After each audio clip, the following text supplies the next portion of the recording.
The night of September 12th into the early hours of September 13th, in the humid darkness south of Henderson Field, every sound felt sharpened to a blade's edge. Marines on that narrow ridge, some crouched, some lying prone, some shaking uncontrollably from exhaustion, waited for the next attack they knew would come. They had no illusions about their situation. They were badly outnumbered, cut off from the main perimeter, and perched on high ground the Japanese had identified as the ideal avenue for breaking through to the airfield less than a mile behind them. If the Japanese seized that ridge, Henderson Field would fall, and with it the entire American position on Guadalcanal. Just before midnight, Lieutenant Colonel Merritt Red Mike Edson had walked along the line with a small flashlight shielded between his fingers. He was a compact, wiry man with sharp features and eyes that never seemed to blink.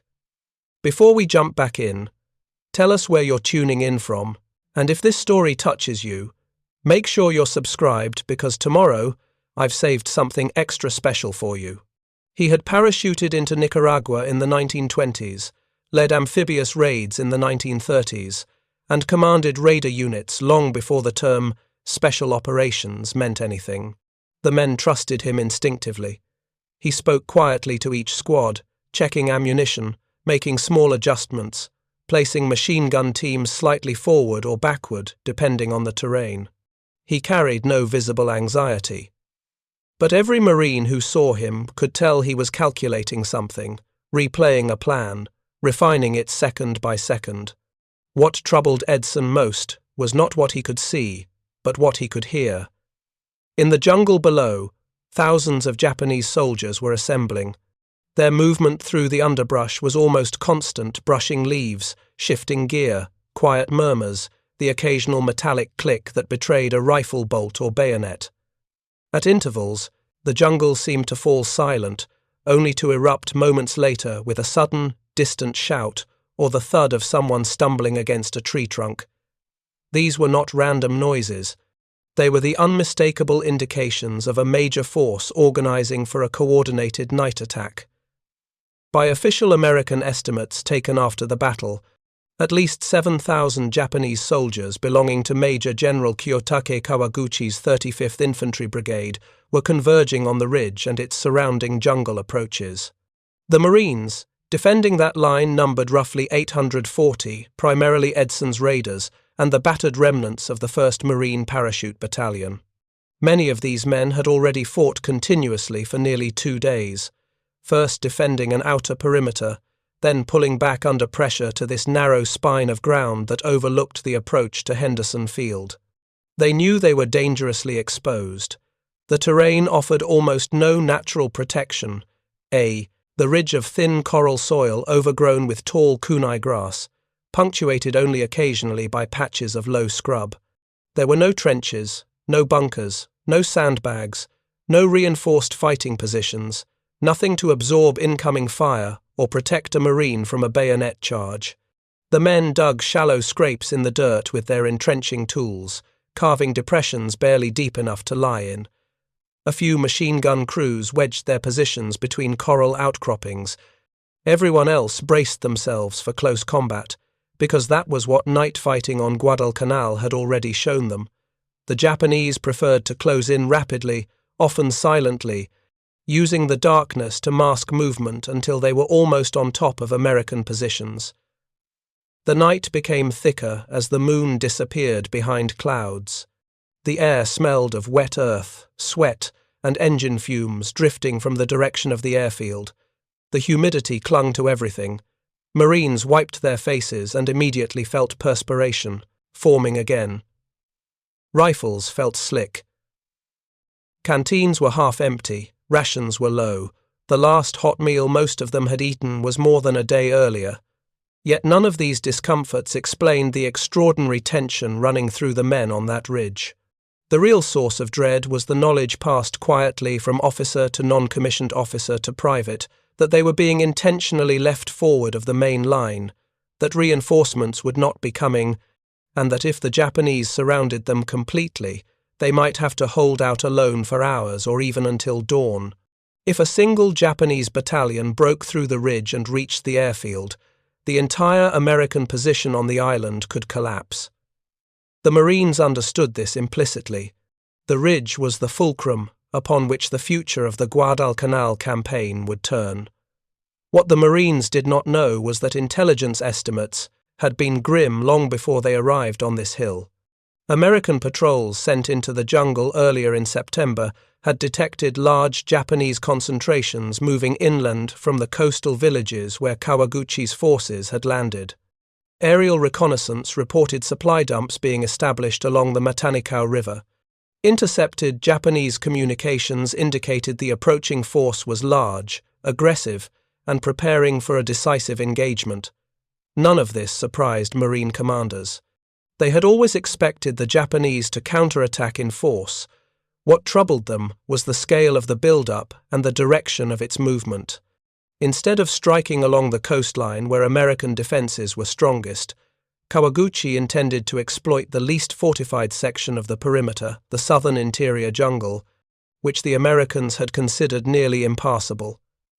What the Japanese viewed as an opportunity, the Americans understood as a potential catastrophe. The Japanese, soldiers assembling below the ridge, were seasoned, many having fought in China before being transferred to the Pacific. They were trained to infiltrate at night, to circle behind an enemy position, to attack from multiple axes simultaneously. They carried bayonets that were longer than American models by several inches. Their grenades produced sharp, fast fragmentation.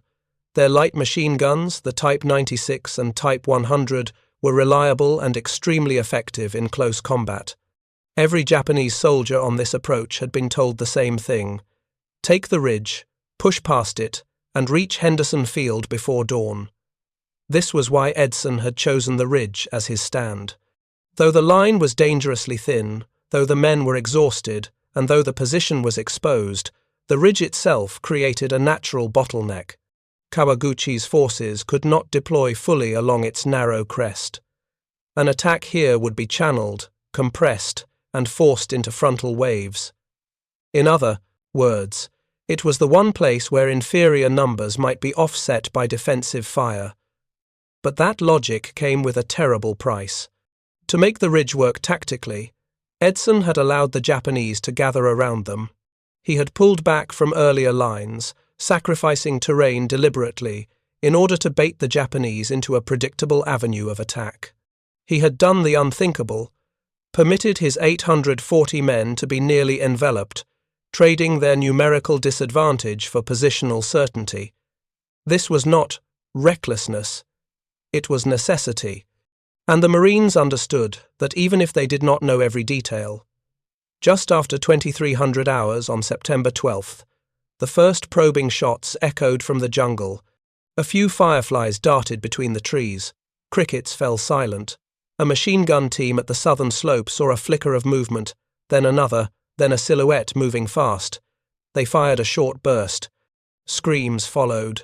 The jungle exploded with return. Fire rifles, light machine guns, grenades. Preparing and narrating this story took us a lot of time, so if you are enjoying it, subscribe to our channel. It means a lot to us. Now back to the story.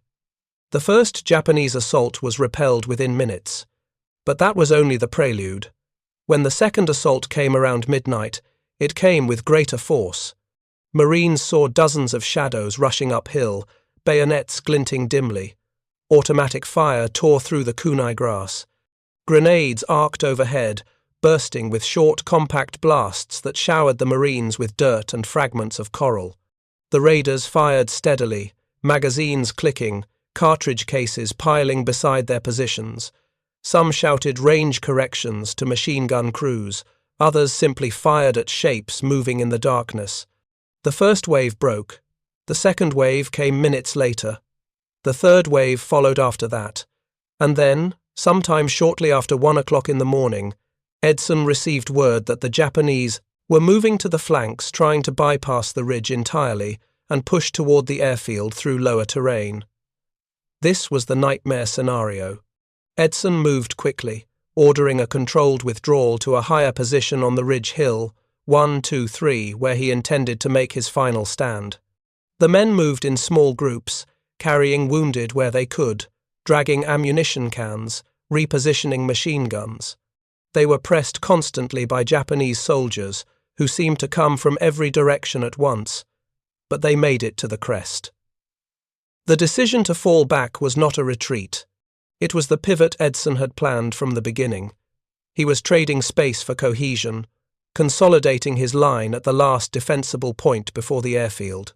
But to the men executing this maneuver in the darkness, under fire, exhausted and hungry, it felt like they were being swallowed by the jungle. By the time the Marines re-established their positions on Hill 123, Japanese forces were already massing below them. The Marines were now almost completely encircled. They had surrendered the low ground. They had allowed the Japanese to come dangerously close, and from the Japanese perspective, it appeared that the Americans had been driven steadily backward, exactly as planned. Kawaguchi believed victory was within reach. What he did not understand, what he could not have understood, was that Edson had wanted the Japanese right where they were. To defeat a larger force in the jungle at night required concentration, not dispersion. The only way to guarantee Japanese attacks would be predictable was to force them into the narrow, upward funnel of the ridge's final slopes. The Marines were outnumbered. They were surrounded. They were nearly out of ammunition. But now, for the first time since the fighting began, the Japanese had only one path left to attack. The irony was that Edson's greatest defensive weapon was not firepower, nor fortifications, nor even the courage of his men. It was the Japanese belief, deeply rooted, rarely questioned, that Americans were fragile fighters, incapable of standing firm under numerical pressure. Japanese doctrine emphasized that spirit, not material advantage, determined victory. The Americans, they claimed, lacked the spiritual resolve to endure night combat. A determined infantry assault, delivered in darkness with overwhelming numbers, would always crack a Western line. Kawaguchi was counting on that belief. His men were counting on it.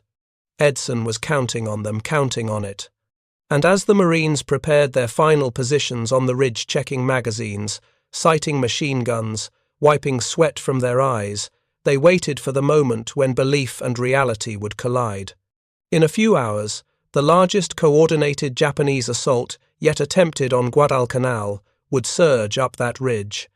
Thousands of men would charge uphill in wave after wave, driven by orders, conviction, and the promise that American lines would break. But the Marines on Hill 123 had not broken. They were exhausted, frightened, dehydrated, and surrounded. But they were also anchored by something the Japanese miscalculated entirely: the unyielding conviction that there was no ground left to surrender. Henderson Field was behind them. Their fellow Marines were behind them. Their wounded were behind them. If they gave way here, the entire island would fall. Every Marine on that ridge understood this. At 2 o'clock in the morning, with the jungle alive with movement below, an eerie quiet settled over the ridge. The next assault had not yet begun. The Japanese were gathering. The Marines were ready. And in that moment of silence, brief, fragile, almost unreal, one question hovered over every man on that hill. How do 840 exhausted Marines survive what 7,000 determined Japanese soldiers are preparing to unleash? The answer was coming, and it would shatter an entire belief system. The jungle has a way of swallowing sound, but that night it seemed to be swallowing light as well. Even the moon, which had shone like a coin the night before, was blotted out behind a raft of clouds. It was as if the island itself wanted to hide what was about to happen. And maybe it should have. Some things aren't meant to be seen. Some things, once witnessed, attach themselves to you like a shadow that never again faces the sun. I didn't need a watch to know when darkness crossed that invisible point from evening to night. I felt it in the men. The quiet jokes gone. The restless shifting done. The clatter of canteens silenced. It was as if the entire perimeter inhaled at the same time and then held its breath. We all understood something instinctual. The Japanese weren't coming. They were already here. The vines trembled first. It would have been easy to mistake them for a breeze, but there was no breeze. The night was too thick for that, heavy as steamed cloth. Then came the faint metallic ticks, the same sound a rifle sling makes when it brushes against a belt buckle. It drifted through the dark like a whisper being passed along. One of my Marines, Private Kiesler, lifted his head toward the noise. He whispered, "Lieutenant, they're everywhere." He didn't say it in fear. He said it the way a cartographer might note a mountain range, a plain, inconvenient fact. I eased forward on my elbows, binoculars pressed against my face despite the darkness. I wasn't looking for shapes. I was looking for movement, the outline of something that interrupted the natural pattern of the leaves, the faint displacement of branches. And then I saw it, the unmistakable, purposeful sway of a helmet brushing low ferns. Then another, then dozens. The Japanese weren't massing for an attack. They were flowing, a tide, a movement of will rather than bodies. And then something hit me that made my stomach pull tight. They were not approaching the front line. They were moving around it, exactly as we had expected, exactly as we had hoped. The plan was working. The circular hill behind us felt like a weight on my back. Our engineers had carved out shallow positions along a ridge no wider than a barn roof. Dense ravines dropped off in every direction. If you weren't careful, one wrong step would send you tumbling through the underbrush. We had deliberately left parts of our flanks thin, not exposed, just thin enough to be tempting. I felt the same guilt then that I had felt when I first agreed to the idea. It felt dishonorable, like offering your weaker side to a boxer just to make him move his feet where you wanted them. But war isn't a duel. It's a chessboard that bleeds. Captain Nolan crawled up beside me, his face slick with humidity. "You seeing what I'm seeing?" he whispered. I nodded. They took the bait. He exhaled long and slow, the way a man does after holding something heavy for days. Too long. God help them. We weren't the only ones who noticed the approaching tide. Every few seconds, one of our listening posts sent back a quiet click on the field phone. 3 clicks meant movement. 4 meant a lot of movement. We were hearing 4s now, over and over, from every direction. And then, somewhere deep in the trees, we heard it a low, rising chant. Not words. Not even syllables. More like a vibration that lived in the chest rather than the ears. It grew, multiplied, layered itself into the night until it stopped sounding human. The Marines stiffened. Private Dawson whispered, "They're psyching themselves up." But I'd heard it before. I had learned what it really was. "They're asking their ancestors to witness them," I said. No one responded. They didn't know what to do with that information. And then the chant stopped. The silence that followed wasn't natural. It wasn't restful or neutral. It was a silence that held its own shape, like a hand pressing against your sternum. Then, crack, snap, crash. A single Japanese soldier, perhaps overeager, stumbled and crashed through a patch of dead bamboo. And that was the spark the night had been waiting for. A whistle, shrilled, sharp, urgent, unmistakable. The jungle erupted. A volley of screams tore through the dark as hundreds of Japanese soldiers charged downhill, their boots pounding the earth, their bayonets catching the faint shine of starlight. They erupted from the brush with a fury that made the air tremble. "Hold," I whispered. The Marines braced, rifles ready, thumbs resting on safeties. "Hold." Shapes rushed closer, shadows with steel for teeth. "Hold." A grenade detonated 50 yards out, flaring light across the canopy. A second followed. "Now!" Our entire ridge spat fire. Muzzle flashes lit the jungle like strobe lightning. The Japanese charge shattered on the impact, men falling in waves, rolling over one another. But they did not slow. If anything, the gunfire encouraged them, as if bullets were fuel rather than deterrence. I felt the concussion of a mortar round land near the ravine below. The blast sent a geyser of mud skyward. Another hit. Dirt rained down on our helmets. Radio traffic exploded. Left flank pushing. Right side overrun. They're climbing the ravine. Nolan slammed the handset down. They're on the ridge behind us. Exactly as we predicted. We had intentionally allowed the ridge behind our main line, the high, narrow spine, to appear undermanned. The Japanese believed, correctly, that if they could seize that high ground, they could collapse our entire perimeter. They poured up the incline like ants ascending honeyed bark. But the ridge was not undermanned. Not anymore. At my signal, 2 Marine fire teams sprung from concealment, rising from shallow dugouts like phantoms. Their BAR gunners opened up, raking the ridge with long bursts. The Japanese' scramble faltered instantly. Men were caught mid-climb, tumbling backward down the slope in heaps. The trap was sprung. But traps don't stay tidy. The Japanese adjusted faster than we anticipated. A new wave surged toward the right flank, aiming to push through the thin foliage between 2 machine gun positions. I crawled to our nearest automatic rifle crew. "Shift right. 40 yards, I ordered. The gunner stared at me. "Sir, that'll expose the center." "It already is. Move." The crew hauled their gun by its handles, mud soaking their sleeves, sweat rolling down their temples. They set up behind a mound of rotten roots and fired just in time to meet the new wave. The fight was no longer a line. It was a whirlpool. Every 10 seconds, the battle changed shape, contracting, expanding, twisting around us. The Japanese climbed the ridge, fell back, regrouped, and surged again. I saw one soldier charge directly into a machine gun stream, his body folding before he hit the ground.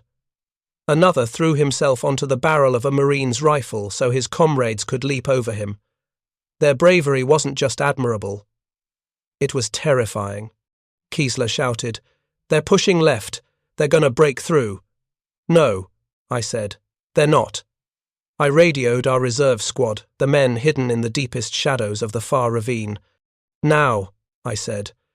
Their rifles opened up from the side, catching the Japanese in a perfect enfilade.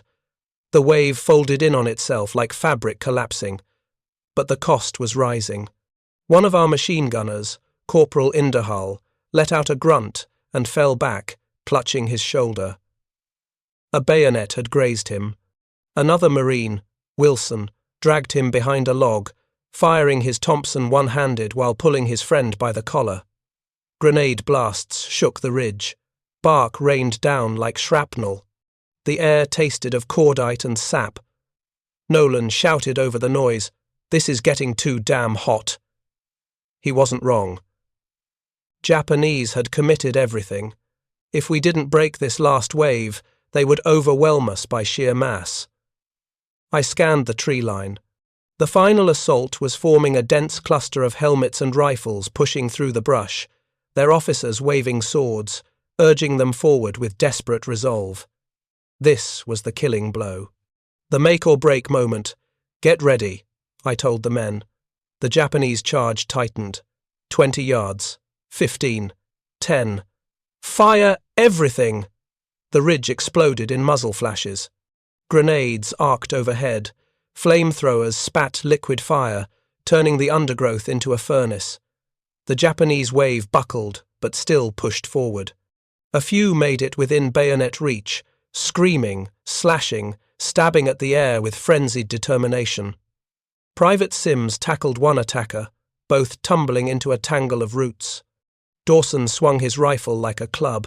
I fired point blank at a figure emerging from the smoke, barely recognizing my own voice shouting orders above the din. And then, slowly, impossibly, the noise began to thin. The screams faded. The gunfire slowed. The shapes charging us dwindled until the only movement was smoke rising from the scorched ferns. The ridge was still. The attack was broken. No one cheered. No one even breathed.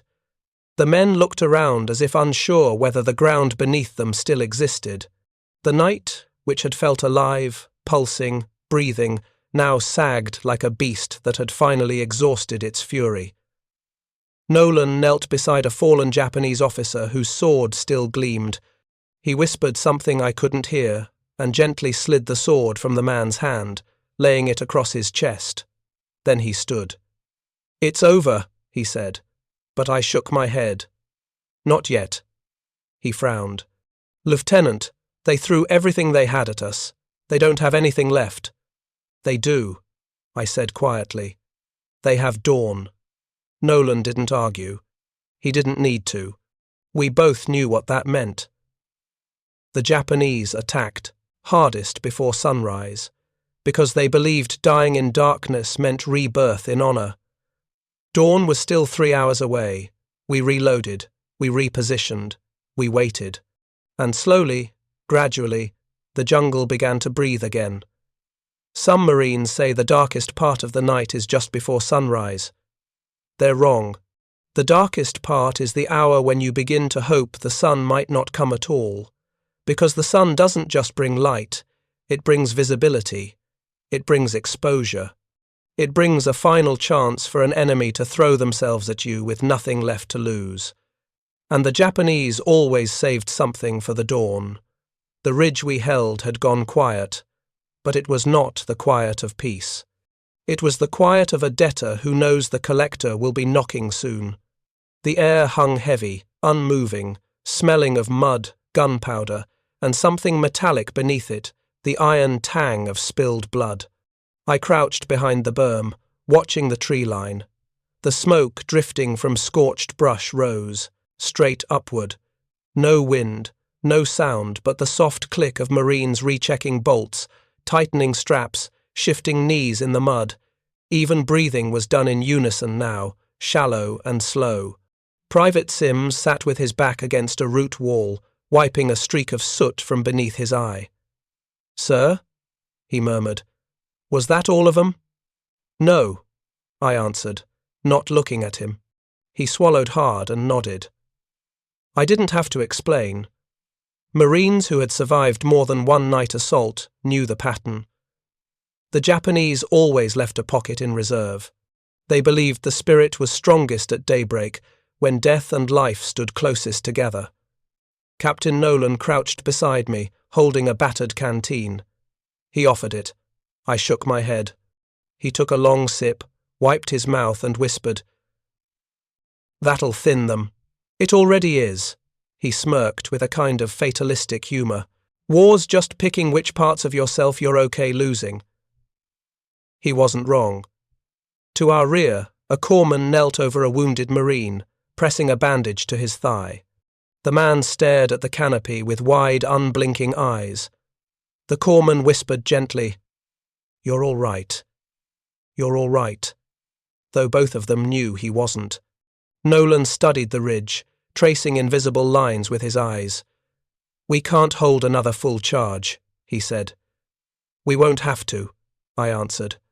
He looked at me, searching my face for the trick or the madness in my voice. And that was the truth: we couldn't hold another full charge. So we wouldn't. A faint breeze tickled the leaves at last. Not a breeze, exactly more like the sigh of the jungle after hours of being forced to bear witness. The branches fluttered in a way that shouldn't have meant anything, but it did. You spend enough time in combat, and you learn how to hear the difference between rustling leaves and approaching death. The leaves weren't moving from wind, they were moving from pressure, weight, bodies shifting, hands gently parting branches. They were coming. Sims heard it too, his head snapping toward the trees. "Lieutenant, I know." The ridge responded like a living thing. Marines leaned over their weapons, muskets of sweat streaking down their cheeks. A machine gun's barrel clicked as it was adjusted a fraction of an inch. Someone whispered a prayer. Someone else whispered a curse. Then, from somewhere deep in the black undergrowth, a single tone rose. A whistle. Long, low, steady. Not a call to charge, A call to assemble. The Japanese were forming up. My grip tightened on the binoculars. Nolan's breath hitched. "I was hoping we broke them last night," he muttered. I lifted the glasses, though the darkness was still too thick. "They're not broken," I said. "They're angry." A second whistle answered. Then another closer. Then one right in front of us. A chill ran through the entire ridge. Private Dawson whispered, "Sir, they're everywhere." He wasn't wrong. The whistles weren't synchronized. They were calling from separate positions above us in the branches, below us in the ravines, ahead of us in the brush. They were coordinating through an invisible web surrounding us. The trap we set had worked so well that we had accidentally ensnared ourselves inside the same circle. Nolan whispered, "If they hit all sides at once, we're done." "That's why they won't," I said. He frowned. "Come again?" "They're not stupid. They know a massed charge is predictable. They know we expect it. They'll try something else." Nolan waited for me to finish the thought. "They'll attack from one direction first," I said, "to draw our attention. Then they'll hit the opposite side." "Invisible pincer. How the hell do you know that?" "Because that's what I would do." He stared at me as if he was seeing me for the first time. Another whistle shrilled. This one, sharp, urgent, final. Movement surged in the underbrush. "Here it comes," I whispered. A wave of shrill cries ripped through the trees ahead of us, the front line. Shadows burst from the greenery, rifles raised, bayonets gleaming. The front erupted with gunfire as Marines lit up the charging figures. "Hold the line!" I yelled. "Stop them here!" Bullets tore through the first wave, bodies collapsing in heaps. But the Japanese didn't slow. They came in clusters, exploding from cover, darting between roots, sprinting with suicidal resolve. The ridge shook with the impact. But I wasn't watching the front. I was watching the right flank, because that's where the real attack would come. "Lieutenant, they're pushing us hard," Sims shouted from the front. "Let them push," I said. Gunfire boomed, deafening. Grenades burst among the trees, spraying shards of bark and soil. The Marines fought like demons, determined, furious, exhausted but unwilling to take a single step backward. The front line was bending, but it wasn't breaking. And then, exactly as I expected, a faint glint moved through the brush to the right, the sheen of helmets sliding low to the ground. "There," I said. "They're shifting." Nolan saw it too. "Jesus, it's their main force." "Get ready," I said. The right flank lit up with muzzle flashes as the Japanese surged into view, hundreds of them, moving in coordinated bursts, crawling low, then charging in short, explosive sprints. They were trying to collapse our trap from the opposite side. "Second squad, rotate right," I shouted. The Marines repositioned, sliding behind a mound of broken stone, firing down into the charging force. But it wasn't enough. The Japanese poured in. 30 yards, 20, 15. Their screams grew louder, a raw, guttural sound that clawed at the spine. Nolan grabbed the radio. "Left flank, shift fire right." Static crackled. A voice answered. "Can't. We're pinned." The center was too thin. The left was engaged. The front was being crushed under a decoy force. The right was collapsing. And that was when Indahal, the wounded machine gunner from earlier, staggered to his feet, blood seeping through his bandage. He braced himself behind the gun and shouted, "Cover me!" Sims ran forward, slamming a fresh belt into the weapon. Indahal roared and opened fire. The machine gun spat a continuous stream of tracers, carving a brutal arc across the charging force. Japanese soldiers fell like grain under a scythe, but still they pressed on, climbing over their dead, screaming louder with each step. We were going to be overrun, and that's when I made the choice I had been turning over in my mind for hours. "Captain," I said quietly, "get the men under cover. All of them." Nolan stared at me. Why? Because when they crest that ridge, I'm going to light up the ravine. You'll kill them, he whispered. And us, if we're standing there. He went pale. You're going to fire into our own perimeter. I nodded. It's our only chance. Nolan didn't argue. He didn't even curse. He simply nodded once and turned to the Marines. Take cover, he bellowed. Everybody down! The Marines dove behind logs, sandbags, trenches, anywhere that offered even a sliver of protection. The Japanese swarmed the ridge, closing on us fast. I lifted the radio handset. Mortars, I said. Fire mission. Sir, coordinates? The operator asked, confused. Ours, I said. All of them. There was a long pause. Say again, Lieutenant? Ours. Fire on our position. The operator swallowed. Yes, sir. I dropped the handset. And then the world ended. Mortar rounds screamed overhead, slamming into the ridge with devastating force.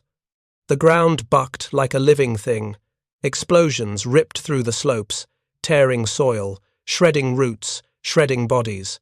Fire blossomed across the hillside. Japanese screams merged with the thunder of detonations. The ridge disappeared in flame. Nolan clung to the ground beside me, shouting something I couldn't hear through the explosive roar. The blast waves hammered our chests, rattled our teeth, turned the world into a chaos of flame and dust. For 30 seconds, the bombardment continued. For 30 seconds, the ridge was hell. Then, silence. Not complete silence. A distant ringing in the ears, like a fading church bell. But the gunfire? Gone. The screaming? Gone. The charging feet? Gone. The Japanese assault had been obliterated. As the dust settled, I rose slowly, coughing, ears ringing. The ridge was a cratered ruin, broken trees, scorched earth, fragments of uniforms both Marine and Japanese. Marines began to emerge from their cover, dazed, soot-covered, alive. Nolan staggered to his feet. Jesus Christ, Lieutenant! I looked out over the slope. Bodies were everywhere, some moving, most still. Sims limped beside me, coughing through the smoke. Did we win? I shook my head slowly. We survived, I said. That's different. And then, from somewhere far down the ravine, a sound drifted up. Not a whistle, not a scream. A drum, soft, rhythmic. Nolan stiffened. They still have more. No, I said quietly. That's not an attack. He turned to me. Then what is it? I swallowed, staring into the darkened jungle. They're calling their dead. The Marines fell silent as the soft rhythm echoed through the trees, steady as a heartbeat, ancient as grief. The Japanese were honoring the fallen who had given everything to take this ridge, and for the first time that night, I felt something I hadn't expected to feel. Respect. Deep, painful, unavoidable. We weren't just fighting an army. We were fighting men who believed in something so fiercely that even in defeat, they honored it with ritual. The sun finally crested the horizon. Light spilled across the ridge. Smoke curled upward like prayers. The battle wasn't over, but the night was. The first rays of sunlight were supposed to bring clarity. That's what they'd told us in training. Fight through the night, survive until morning. But on that ridge, as the sun crawled over the broken spine of the jungle, it didn't feel like a finish line at all. It felt like a flashlight shining on a crime scene hours. Bodies lay in tangled clusters, some buried under uprooted brush, others half submerged in craters the mortars had carved into the hillside.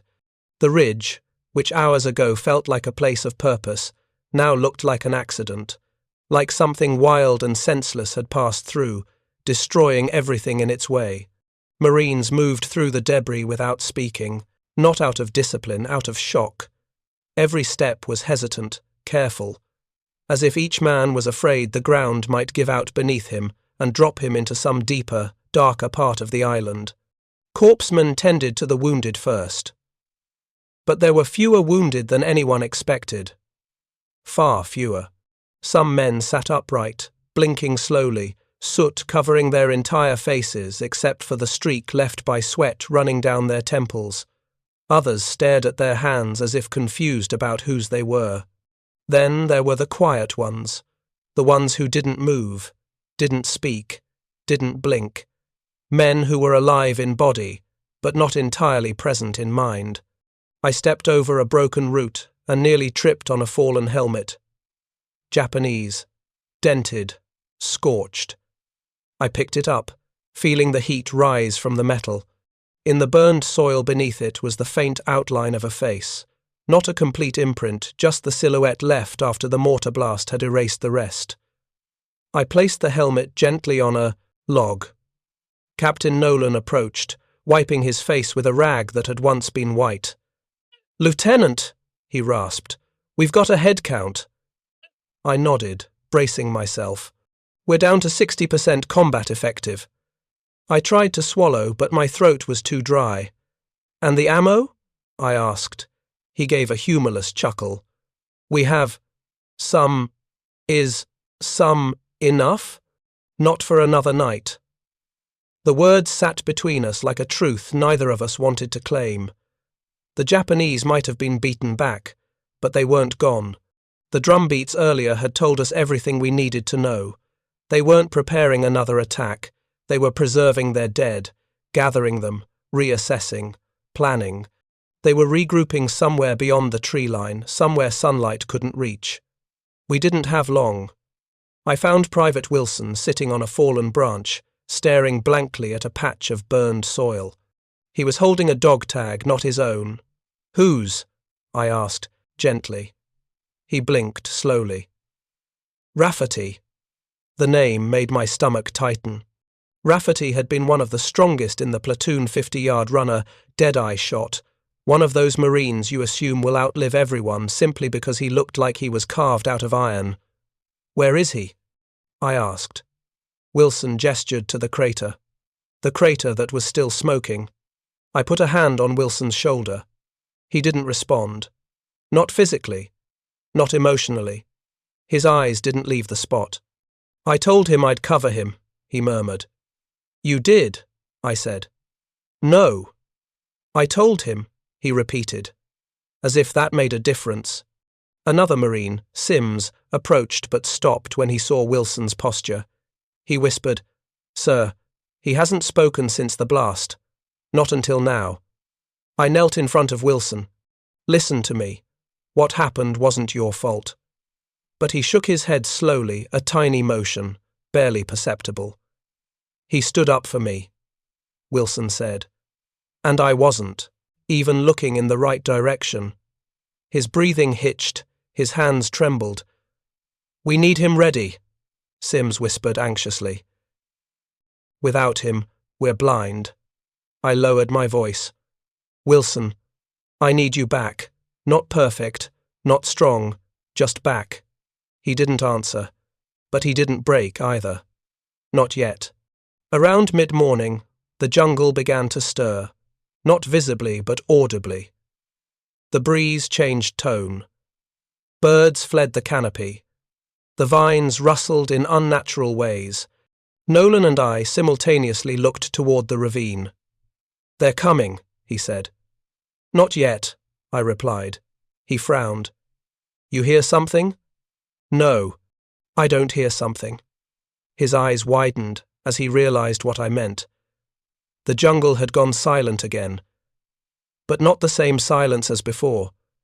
This one felt watchful. "What are they doing?"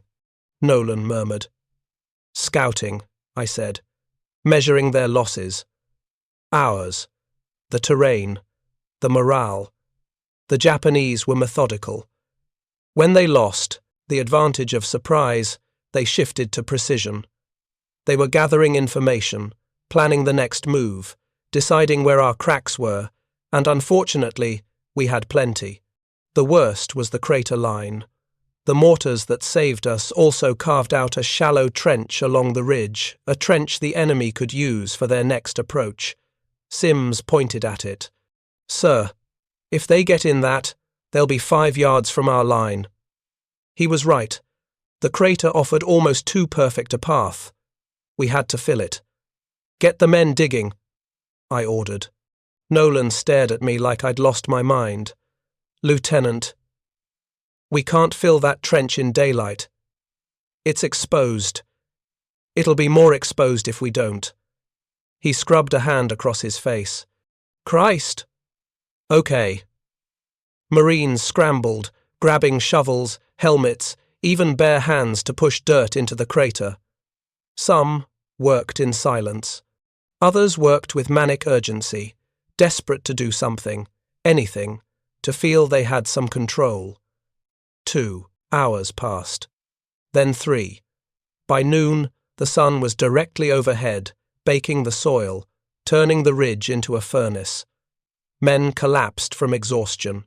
Corpsmen moved between them, shouting for water that we didn't have. But inch by inch, the crater filled. All except one stretch a patch of loose mud too deep to pack by hand. Private Dawson stared at it, panting. "We can't fill this." "We don't need to," I said. "We just need to make it a trap." Sims blinked. "Sir? Dig it deeper, steeper, make the sides slick." Nolan laughed through exhaustion. "Jesus, you're going to turn it into a pit." "Exactly. The Japanese would think it was cover. They'd slide in and never slide out." The men understood instantly. Shovels hammered the soil. Hands tore through the mud. We spent another hour turning that section into a funnel of loose earth, the kind that collapses under weight, a weaponized sinkhole. But our digging had an unintended effect. The jungle noise returned. Not the birds or insects. The humans. We heard faint clicks, almost like rocks tapping. Then a whistle. Then movement. "They're probing us," Nolan whispered. "No," I said. "They're preparing something bigger." And I was right. Up next, we have 2 more incredible stories that are waiting for you. Just click the image you want to watch, and it will take you there. If you enjoyed this video, make sure to subscribe. It would mean a lot.